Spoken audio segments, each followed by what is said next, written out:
What's good, ladies and gentlemen? My name is Zether, and welcome to What If Deku Was Frieza's Reincarnation. Now, I'm pretty sure many of you guys are already aware of how much potential Frieza has, and just how blissfully overpowered Frieza is. It's not even funny how strong Frieza is able to get in 6 months. So, for this series to even work, I had to basically debuff Deku, and it still was too overpowered. So it's more of a gag series, so take it with a grain of salt. And if you guys go on to enjoy it, make sure to slap that like button as well as share with a friend, and also let me know what your favorite part of the video was down below. That being said, I do hope you guys go on to enjoy today's What If. Hey Ross, sauce it up.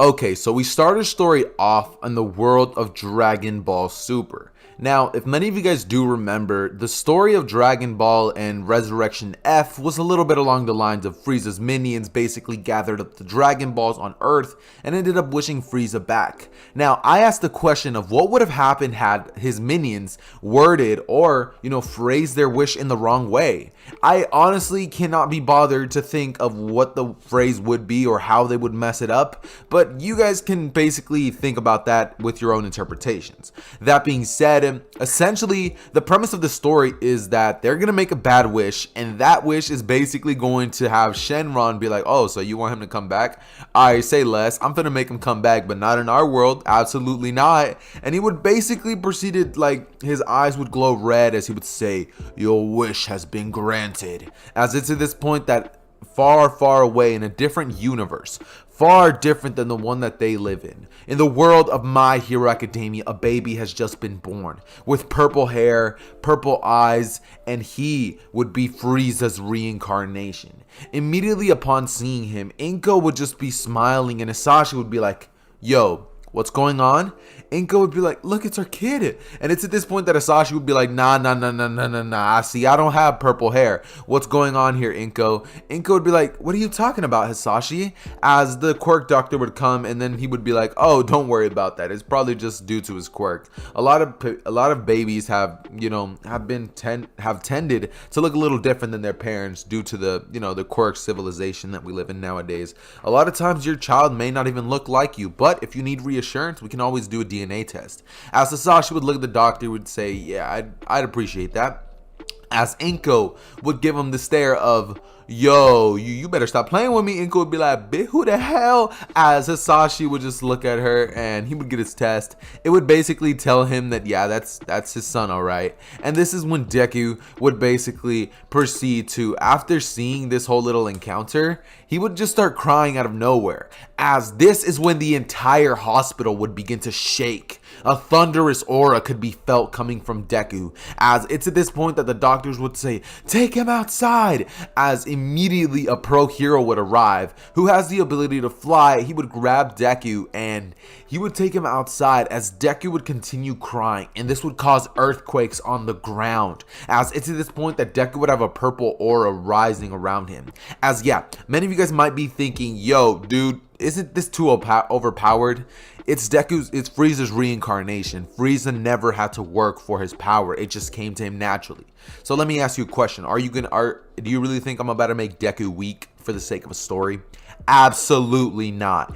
Deku would start rampaging, and this would lead to earthquakes going on, as pro heroes would basically be tasked with trying to calm Deku down. And this is when Inko would make it to the scene, as she would begin to cradle Deku, and Deku would then finally start calming down.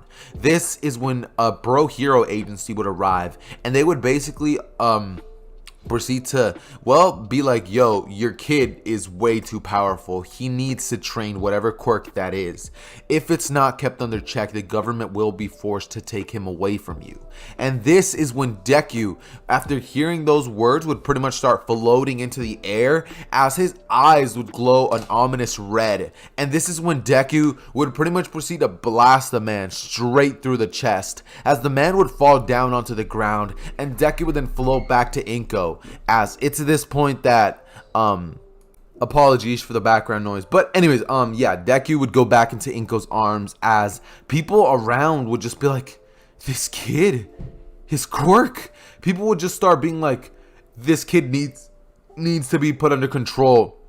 And this is when Inko would look at them, as she would say, no, don't touch my Izuku. She would immediately start trying to fight against it. But this is when government officials would arrive about 1 hour later, as they would pretty much take Deku away from Inko and take him to a facility far, far away.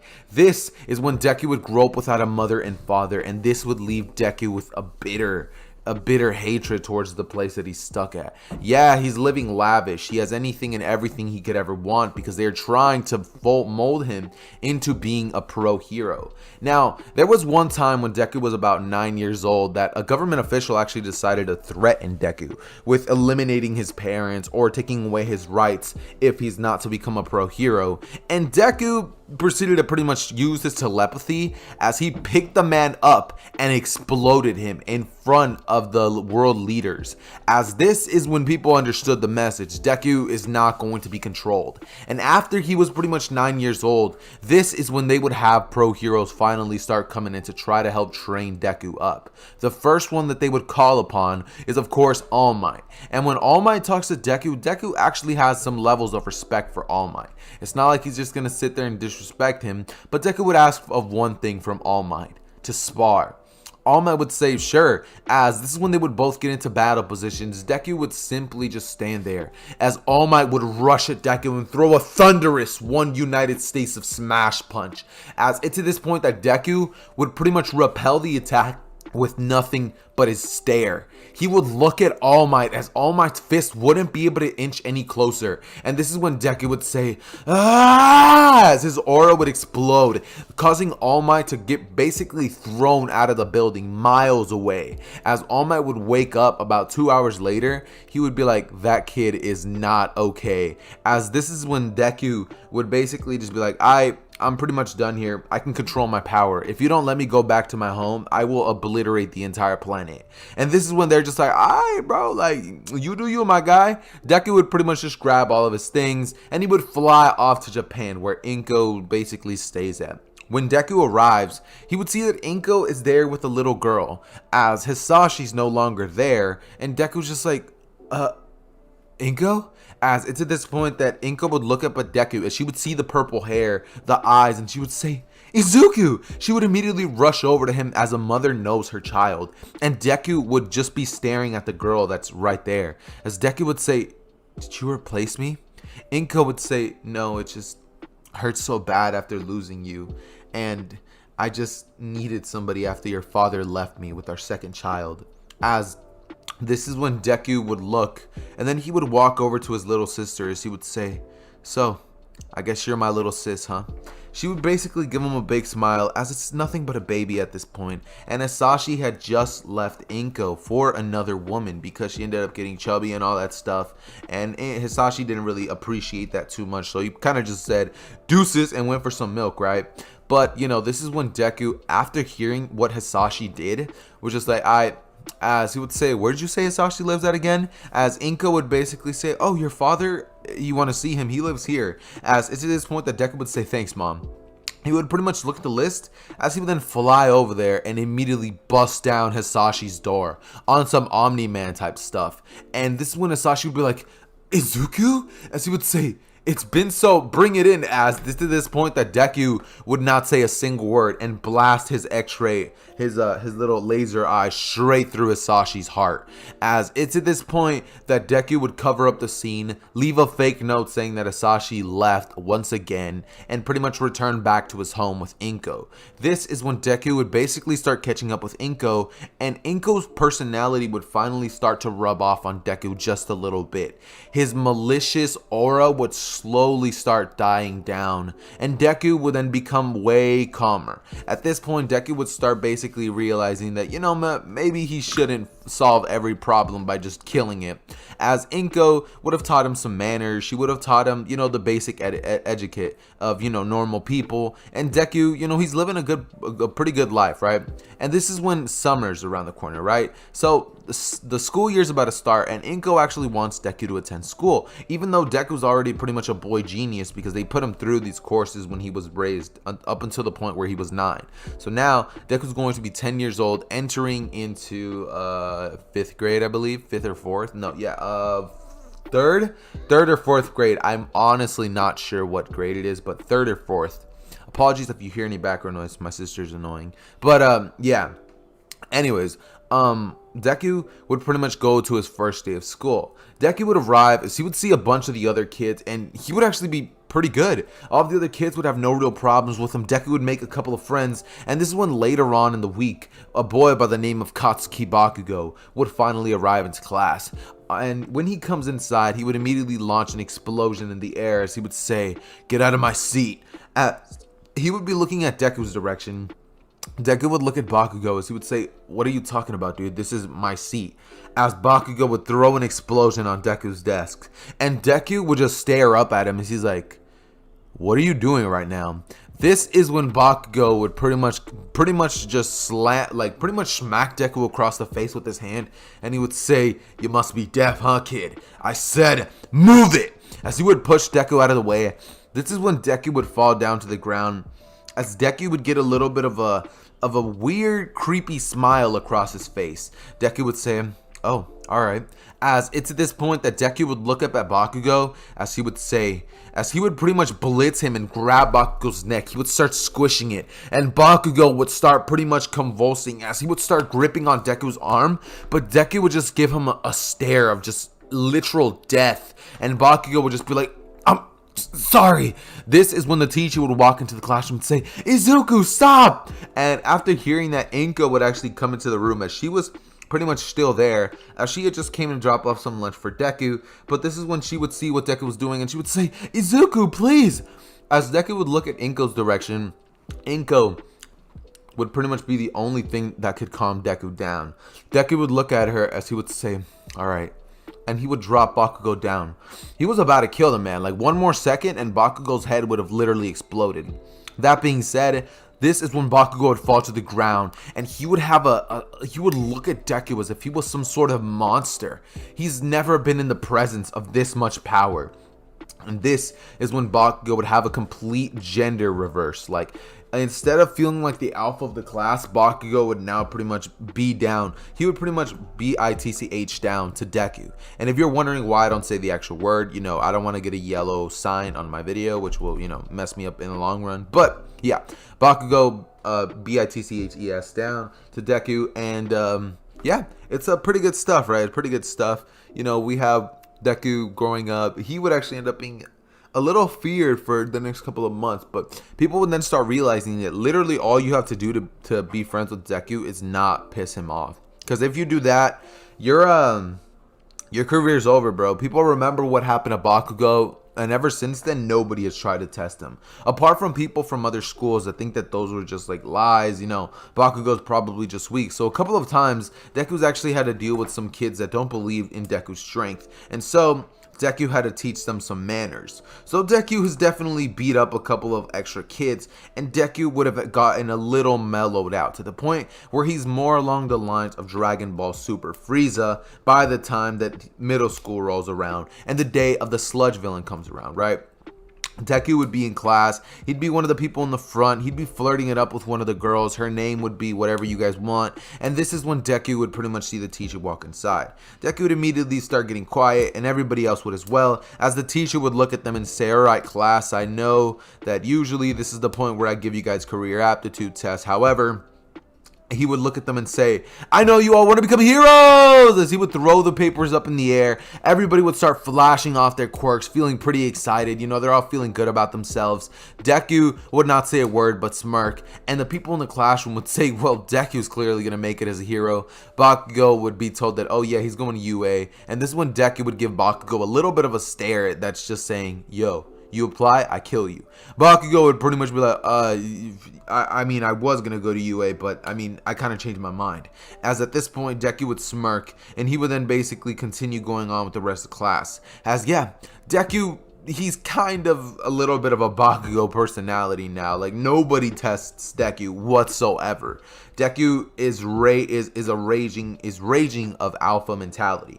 And so Deku pretty much ends up walking home after school, as he of course encounters the sludge villain. However, when the sludge villain is on some give me your body kid, Deku does not play.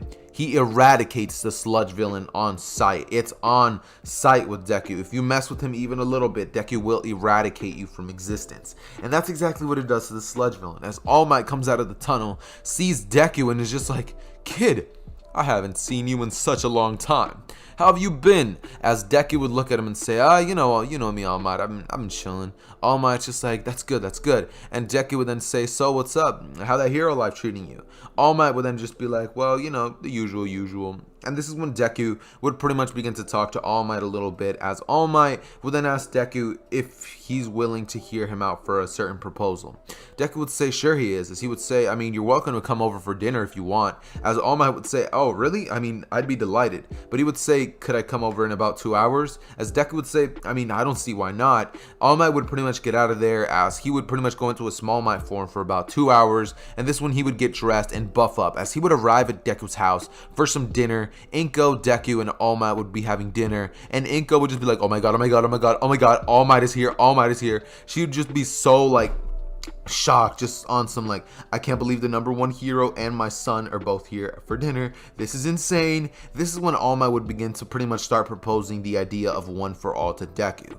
And with Inko even being at the table, he would even say it to Inko as well. Inko would immediately tell Izuku that he should definitely accept the power. And this is when Deku would say, I refuse. All Might would just be like, what do you mean you refuse? Deku would say, I refuse. I don't need this power. I mean, sure, it'd be good and all, but do I really need it? I promise you, All Might, if I wanted to, I could destroy a mountain, this entire planet, if I so pleased it, with nothing but a finger. Now imagine what would happen if this vessel that I have was to get overflown with more power. The glass would break and I would overflow. The world itself could be in danger. You know, I kind of like this world. It's kind of grown on me. So I prefer not to get one for all. However, I know somebody who may be willing to take it. As Deku would look at All Might would say, what's his name? As Deku would say, oh, it's not a him, it's a her. As this is when Deku would look at All Might and say, but I'll tell you about that on another day. All Might would look at Deku as he would say, alright. As it's to this point that the girl that Deku's pretty much been flirting it up with for the longest time would pretty much get a text from Deku saying, hey, you want your quirk to get more powerful? And she would say, sure thing. And Deku would then basically be like, alright, for sure, pull up to my crib. As she would, you know, she'd come through. And this is when Deku would pretty much proceed to just start telling her about things. And she'd say, wait, so my quirk can get even more powerful? Deku would say, I mean, yeah, as her quirk, in case many of you guys are wondering, is pretty much the ability to use her anger to her advantage. So the angrier she gets, the stronger she gets. No, that's a whack quirk. That's a whack. She has a barrier quirk, right? Her quirk basically allows her to create powerful barriers similar to Arlo from Unordinary, in case any of you guys have actually seen that series. And yeah, this is basically when Deku would look at her as he would say, so, you down or you down? As she would look at him and say, it's so much responsibility. I'd be the successor for one for all. Deku would look at her as he would say, yeah, and you'd also actually be able to make it to UA. That weak barrier quirk that you have won't be enough, but with this, I promise you, you can make it in. As she would look at him, she'd pretty much go in for a hug. Deku would basically accept it, and this is when she would start basically getting all excited, as Deku would say, now, you probably still gotta train for it. As she would say, oh, yeah, right, and this is when the 10-month would pretty much commence. Alright, so I'm going to be picking off the story right where I had previously left off in the last part. So, as I was saying, Luna would basically proceed to start training her quirk for the next 10 months and her body as well. And she would even be doing that with All Might. While Deku is kind of just chilling by himself. The man's not really going to be doing too much training. The man's not really going to be focusing on nothing really. And he's kind of just going to be, just hanging out with Luna every other day and kind of sparring with All Might any chance that he gets. I mean, sparring with All Might at this point has kind of become a little dull to Deku, just due to the fact that, I mean, at this point, Deku is far beyond anything that, like, the My Hero world can possibly throw at him. See, a lot of my Dekus are usually broken, but this Deku is at about the same power level that Golden Frieza was at, if you guys don't remember. Actually, no, since technically his servants didn't even bring Frieza back until before he had his golden power. So Frieza is going to be like, let's say, Majin Buu tier-esque type power. Yeah, he's like Majin Buu tier, in terms of his power and destructive capabilities. That being said, Luna would basically end up getting ready for the quirk by the end of the 10 months, and All Might would actually be quite surprised. He'd actually he would have never actually guessed that she would have gotten this powerful in the matter of just 10 months. See, for the first 7 months, she basically ended up doing endurance training and physical training to make sure that her body didn't essentially explode whenever she used One For All. So for the next 3 months, she ended up working on vocaling and also getting used to the abilities that her quirk now gives her, because before she could only create barriers in front of her. Now she can create barriers wherever she wants, and they are extremely powerful. It would take one of All Might's full power smashes to destroy one of them. So just imagine like how powerful that is. Before they were, they get broken, it was not easy, but it was also not hard, if you get what I'm putting down, right? But yeah, now they're way more powerful, and during the 10 months, Deku pretty much didn't really do too much training, because, I mean, baby Deku at the start of the anime, or no, not the anime, but at the start of the What If, was already as powerful as Final Form Frieza in the Majin Buu arc type stuff, right? Now, imagine that, but with 15 years of training. Non-stop hard work and dedication to try to keep his power in check. Deku is far beyond anything that Frieza could have ever attained. If you guys don't remember, Frieza quite literally was able to catch up to Goku and Vegeta in the matter of 6 months. And I believe if you use different translations, it's longer or shorter periods of time. But long story short, Frieza is an absolute monster when it comes to his potential. In 5 months, 6 months, yeah. In 6 months, our boy Frieza was able to attain the level of Super Saiyan God tier in just 6 months. Now imagine that 15, like times that by 15. Times that by 30. That's how strong Deku is. He's about as strong as Goku T23's Frieza's be after training for like years and years and years. So yeah, our boy Deku is extremely broken. Like, it's not even a joke how absurdly, insanely powerful Deku is. If anybody was to say anything to Deku, Deku could honestly just obliterate them from existence, and there would be not a single person who would be able to oppose him. That being said, this is when I will be skipping over to the day where they actually have their exam.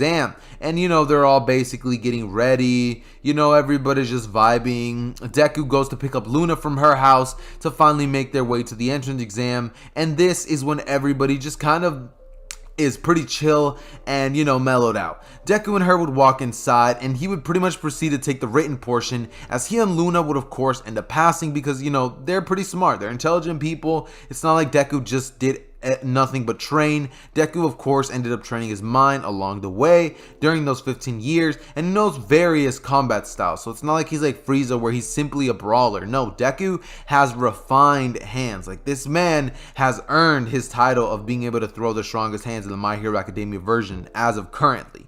But with that being said, they would of course go outside, and this is when Deku would just be waiting out there with Luna by his side. He and her would be talking, and I'm not gonna lie, they'd get a little loud, right? And that would end up causing a blue-haired boy to, have his ears perk up as he's like, my word, they're being so obnoxious. As he would pretty much proceed to go over there, march, and be like, excuse me, would you mind keeping it down, please? As it's at this point that Deku would look at Luna, as Luna just kind of is like shrug. She just gives him a shoulder shrug. And this is when Deku would look at Ida's direction as he would say, all right, buddy, you got lucky this time. I'm going to give you one chance to walk away. If you don't, you're going to be 6 feet under. And Ida would immediately say, how dare you threaten me like this? As Deku's eyes would glow a red color, and he would shoot a beam straight at Ida. Or no, not at Ida, but at Ida's side. Ida would be holding a giant jug of water, and Deku would disintegrate it just with zero ease. Like with all the ease in the world, right? This is when Ida would be like, alright, and he would pretty much walk away. As Deku would look at Luna and be like, freaking loser. As it's at this point that Deku would be like, alright, I'm tired of waiting. And Luna would be like, come on, just wait a little longer. As Deku was like, nope. And he pretty much points his hand towards the gate as he would disintegrate it immediately by shooting a ki blast at it. And then proceed to just rush in there. As Deku destroys every single robot before Luna gets a chance to do a thing. So everybody who was currently present at the little robot portion would not get to destroy a single robot. And every single one of them would have to come back the very next day when more robots are made. Some of them would even have to do whole different exams because of the fact that Deku was able to obliterate them all in a matter of an instant. Now this is when Principal Nezu would just be like, my word, that kid's gonna be like God tier by the time he graduates the what's it called, the Quirk Hero School, the Pro Hero School. I always get those little things messed up and like all bottled up in my mind, but yeah, he's gonna be a monster, and that's basically what Principal Nezu's thinking. That being said, this is when Deku would just fly off home, and he would just basically wink at Luna as she's like, I swear, I'm gonna kill that boy someday. As Deku would arrive home, he'd pass out and do nothing for the rest of the day. This is when he would proceed to get on his phone and be like, huh, Seather just dropped a new video? What? As he would click on it, and immediately he would hear the beginning of the video going, yo, what is up, boys? It is your boy Seather, as he would pretty much start skipping the intro. And this is when out of nowhere he would see, and this is when we are going to be introducing the sponsor. He would be like, oh my god, I have to listen to a sponsor. And yeah, you have to listen to a sponsor. Okay guys, so as for the sponsor of today's video, I felt as if I needed to basically keep it in the realm of Dragon Ball. However, don't let that stop you guys. Everything you guys see here comes in different colors, meaning if you didn't like the color of this one, you can find it in a different design. Let's say I wanted this shirt right here in blue, or I wanted it in red. I could feel free to change the color. Now, if you are going to be buying anything from this site, I would suggest staying true to size, seeing as it doesn't shrink, and the quality of all this stuff is actually really good. So you're not going to be finding stuff like this at your local Walmart or something like this. This is real quality merch, guys. So in case someone's birthday's coming up, or you simply just want to add some more drip to your wardrobe, then feel free to come on this website. If you guys don't like Dragon Ball, you can always feel free to switch it up a little bit. Let's say I'm not feeling the Dragon Ball aesthetic. Well, they have multiple options to select from. Oh my god, this one's kind of drippy. Hold on now, I might just, oh, okay, anyways. So, yeah, they have multiple options. They have My Hero Academia, Attack on Titan, Jujutsu Kaisen, Demon Slayer, Naruto, and, well, the list can just honestly go on and on. So, in case you guys are wanting to buy yourself some brand new anime merchandise, then what are you waiting for? Go down below and click the link down below in the description, and if you use the code ZETHER, you can get a discount from your purchase. Starting now, let's get back into the video. Okay, so after that little brief sponsor that you guys just got, I'm definitely going to have to get back into the story and go twice as hard with the progression, seeing as it did waste a solid 1 minute. However, boys, if you guys did see it and you guys are interested in buying the merch, definitely go down below and click the link. With that being said, Deku would wake up the very next day for his first day at UA, and this is when Deku would walk inside of the classroom with Luna. They would basically be holding hands, as immediately he could see that the blue-haired boy from yesterday is arguing with a blondie. Now this is when I'm going to be bringing up something that I probably forgot to mention on the last part. Deku didn't end up going to the same high school. Oh wait, no, he did. He did end up going to the same high school. I forgot. Okay, yeah, Deku would walk inside, and this is when he would see Bakugo. As Bakugo would be arguing, Deku would just be like, nothing new, as he would go and sit down at the back of the class with Luna. This is when about 2 minutes would pass, and Aizawa would finally wake up, as he's just like, it took you guys 8 seconds to quiet down. You guys need to work on that. And everybody would just be like, bro, who is this guy? Like, what are you doing here, bro? Like, go get a life. As immediately Uraraka would just be like, who are you? Aizawa would say, my name is Shota Aizawa. I'm going to be your homeroom teacher. Put these on and meet me outside. Uraraka would be like, right, but what about the orientation? As Aizawa would immediately look at her with a little bit of a, like, he would tilt his head to the side and just be like, are you dumb? As he would pretty much say, we don't need that stuff. We're not here to be told about how great we are. We're here to make sure you can become pro heroes by the time you graduate from this academy. Now put these on and meet me outside. Everybody would do as they were told, and this is when they would meet outside. As Deku, well, to put it shortly, Deku would quite literally get the same exact scores that you would believe Saitama would get. He would pull a One Punch Man moment. You guys remember Saitama when he had to take his hero licensing exam and he destroyed all of the exams? That's basically what happens, but with all of the exams that they had in the My Hero Academia version. Deku would do just that, and by the end of everything, all the kids there, meaning, you know, Todoroki, Kaminari, Mineta, they would all just be like, bro, this is unhealthy. How is he this powerful? And this is when everybody would just be like, bro, this is not fair. Like, bro, why is this kid so strong? People would walk up to Deku and ask him what his quirk is, and Deku would say that his quirk is ki manipulation, which essentially allows him to control life energy. And everybody would be like, alright, that's awesome. So what's the downside to all this power? Deku would say, well, I mean, I guess if there was one, I'd say it's energy consumption, but seeing as I trained with it for 15 years, I don't think there is any consumption of energy. Everybody would be like, wait, so like, you don't have a downside? As Deku would say, nah bro, not really. And they would all just be like, no fair. As at this point, Deku would look at Luna. She'd pretty much run up to him, hug him, and this is when they would rush off home. As Deku would pick her up and just fly off.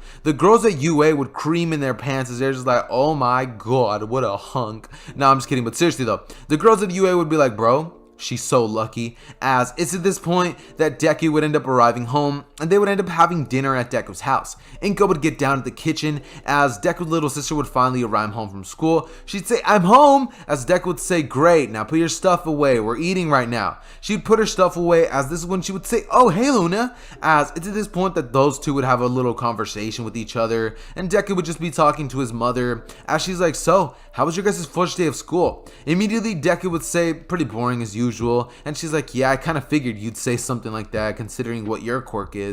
As she would look towards Luna's direction and say, I mean, it was great, but you know, Izuku here had to be a show off like usual. Inko would say, yeah, it sounds like him. As it's at this point that Deku would just start cracking up, and this is when they would pretty much just have a good dinner, right? This is when I'm going to be fast forwarding over to the day of the heroes versus villains, seeing as there's not really too much grounds to cover in terms of content when it comes to this stuff. That being said, the day of the heroes versus villains stuff would arrive, and this is when All Might would pretty much look at everybody as he busts in through the class saying, I am here, coming in like a normal person, as everybody would be like, All Might, it's you! Deku wouldn't really be too shocked, and he'd just be like, yo, what's up, All Might? Everybody would look at Deku like, bro, I swear, you need some respect, bro. Like, it's the #1 hero. And Deku would be like, yeah, I know him. He's like my best friend. All Might would immediately just start smiling. And this is when the kids would be like, no wonder you're this strong. You probably trained with All Might. He probably got you to where you are. And this is when All Might would just be like, no, he did it on his own. Actually, he's even stronger than me. As everybody in the class would be like, what?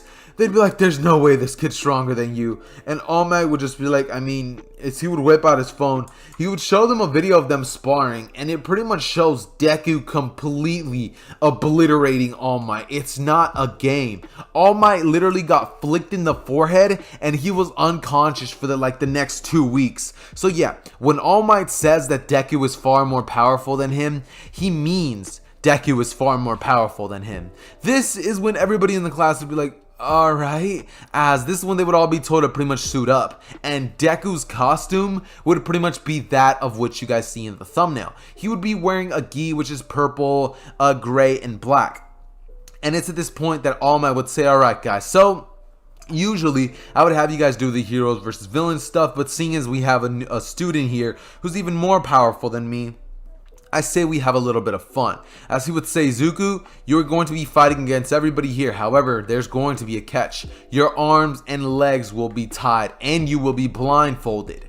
As Deku would say, alright. And this is when Luna would be like, are you crazy? As Deku's like, bro, don't play with me. You know I can handle all y'all. As Luna's like, alright, but don't say I didn't warn you. As everybody would pretty much be like, they would all start laughing and be like, okay, he's stronger than All Might, but even All Might, if he was tied up like that, wouldn't be able to do a thing to us. They would all get suited up and they'd get pretty confident. They'd be like, yeah, this is gonna be easy, an easy A in the class. This is when Deku would pretty much just be tied up with a chair, and he's pretty much told that, yeah, those restraints can't really hold him, but just don't cheat. Deku would say, nah, don't trip. And this is when he would pretty much just sit down in the chair as everybody gets ready to unleash their full power attacks. Bakugo would have a giant smirk on his face as he would be like, I finally get to pay you back for all those years of misery, Deku. He would pretty much fly up into the skies. He would say, howitzer, impact! He would rush at Deku's direction as Deku would immediately glance up at his direction, and a barrier of just ki would form as Bakugo would get flown into a building in an instant KO.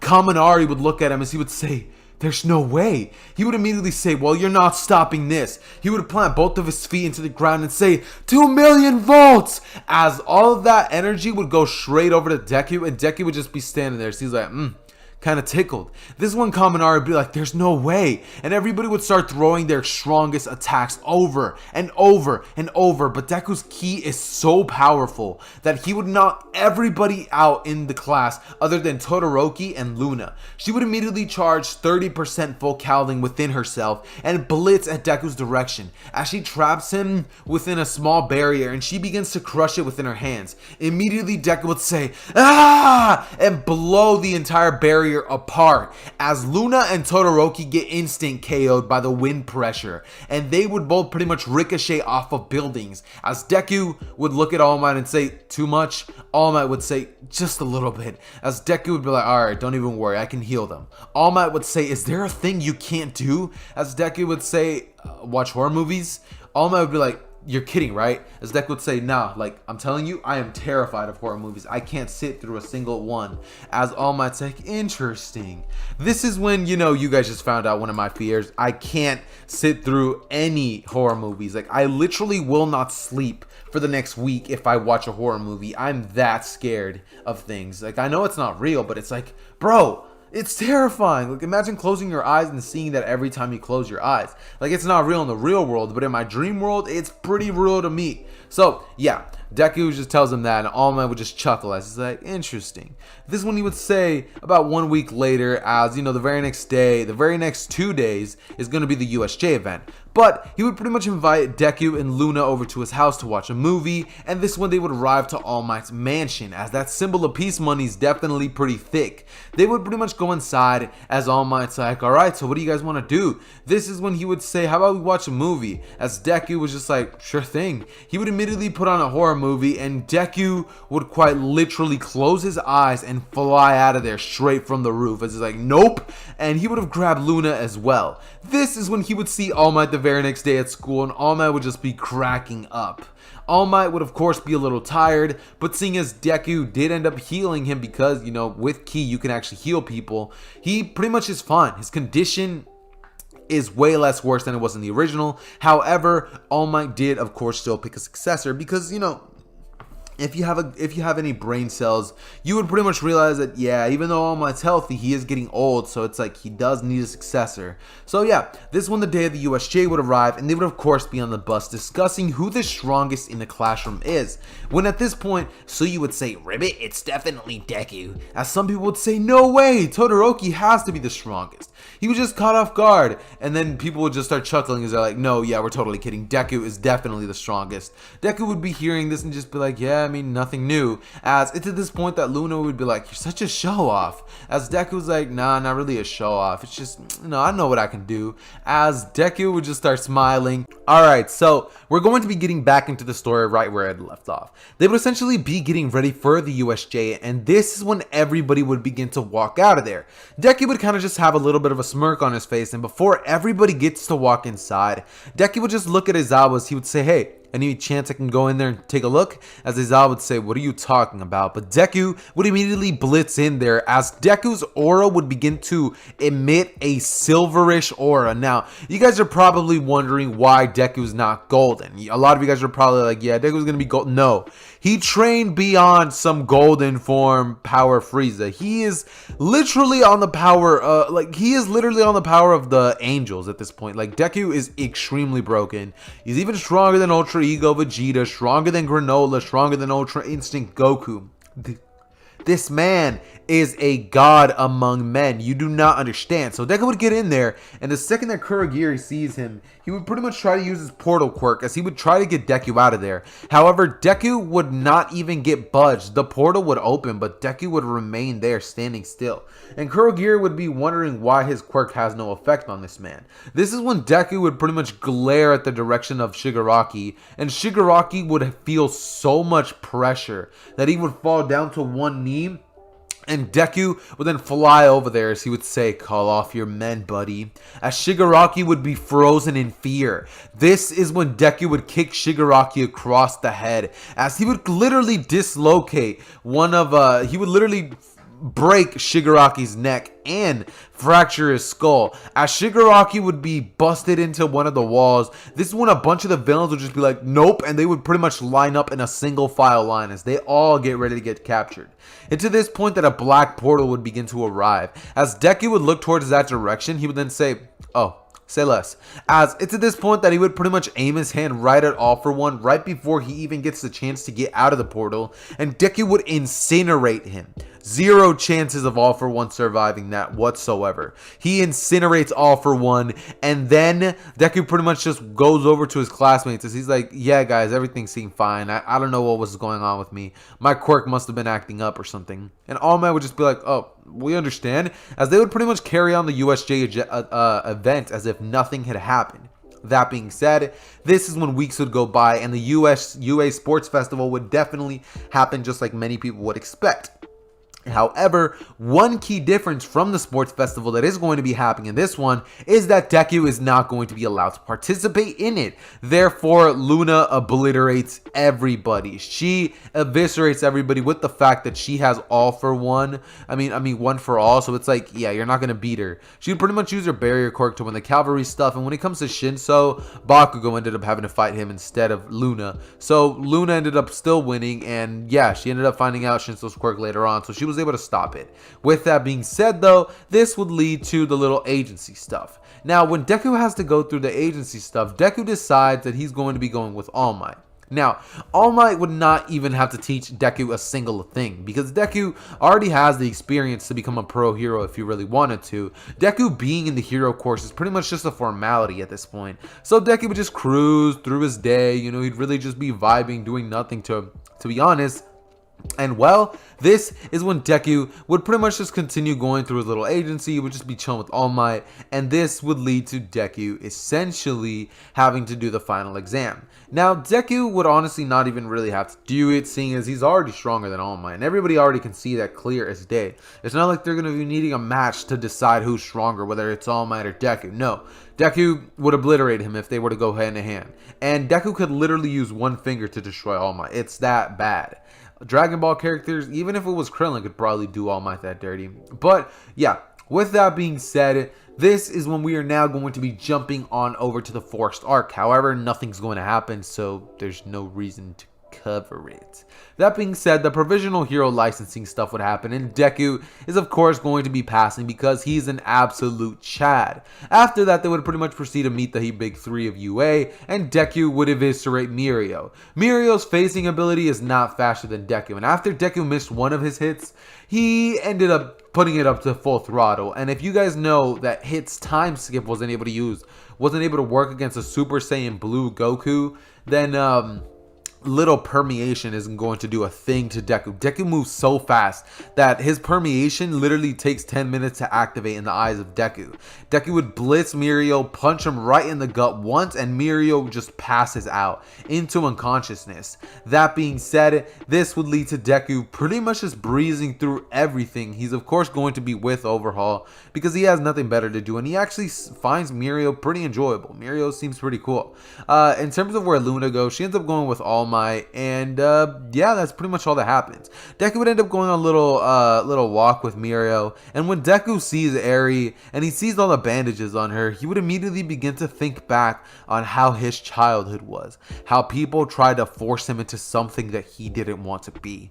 Deku remembers vague visions of him being trained to kill a man in every single way possible by the time he was 5 years old, and this when he would look at Eri, as he would get an angered expression on his face. The air would turn cold as you would feel a pressure so immense, buildings would literally start shaking. It would feel like a level 10 earthquake for an instant, as Deku would then stop, look at Overhaul, breathe down his neck, and in an instant, Overhaul would quite literally been turned to dust. After that, Deku would fly over to Eri as he would say, "Don't worry, you'll never have to worry about him again. How about you come live with us?" As it's at this point that Eri would look at Deku and say, "Us?" As Deku would say, "Yeah, you can come live with me and my family." As Eri's just like, I couldn't. And this is when Deku would say, "Sure. I mean, it's not really that big of a thing, right?" As Eri would say, I don't know. And this is when Deku would pretty much look at Eri as he would say, "Come on." He would grab Eri and literally fly her over to Inko's house. Inko would have been trying on some clothes when Deku arrived, and she'd say, "Oh, you caught me when I was trying on my brand new fandom merch." As Deku would say, "Fandom merch?" And Inko would say, "Yeah, my fandom merch. Come on, now you haven't checked the link down in the description and looked at the anime sponsor of the video? Come on now, bro, you slacking." Anyways, boys, now is the time I tell you guys about Fandom. So Fandom is an anime merch company which basically does online merch. You guys can find multiple designs, whether it be My Hero, Naruto, Demon Slayer, The Seven Deadly Sins, Naruto, whatever anime you can really think of, as long as it's on the mainstream side of things, they pretty much have a bunch of merch for them. And up on screen right now, you should have been able to see a bunch of anime option merch up on screen right now, seeing as I probably put it all right now. And yeah, you guys should be seeing a plethora of options for what you guys are going to be able to pick. That being said, everything on the store is 50% off. So if you want to buy something, I suggest you do it now. They're having a 50% off sale on their entire store, and it will be a limited deal, guys. So if I was you, I would rush fast to buy this merch. With that being said, you can even get a 5% discount if you use the code ZETHER. So it's literally 55% discount code off of the merch. What are you waiting for? Just click the link down below in my description and go cop yourself some merch. And with that being said, back into the video. Okay, so as I had said, Inko had finished putting on her clothes, and this one Deku would introduce Eri. Eri would get accustomed to the place, and this is when we're going to be ending the series. Now, I'm not gonna lie to you guys. I could have gone into the Gentle Criminal. I could have gone into the Registro, but it's like, bro, Deku eliminates Gentle, but he doesn't really do it in a mean way. He kind of just slaps him across the neck, and Registro was like, all right, I'm not going to be a villain no more, I swear. And when it comes to Overhaul, it's like he was turned into dust. Redestro, bro, his quirk is gigantification through like his anger or something like that with his weird forehead. It's not going to do anything, I promise you. That being said, this is where we're going to be ending What If Deku Was Frieza's Reincarnation. Pretty soon, I'm going to be dropping a brand new What If series on the channel, and I may be dropping a What If movie on Thursday. That being said, I love each and every single one of you guys. Make sure you guys go check out the links in my description, as well as check out the merch. And with that being said, Zether out.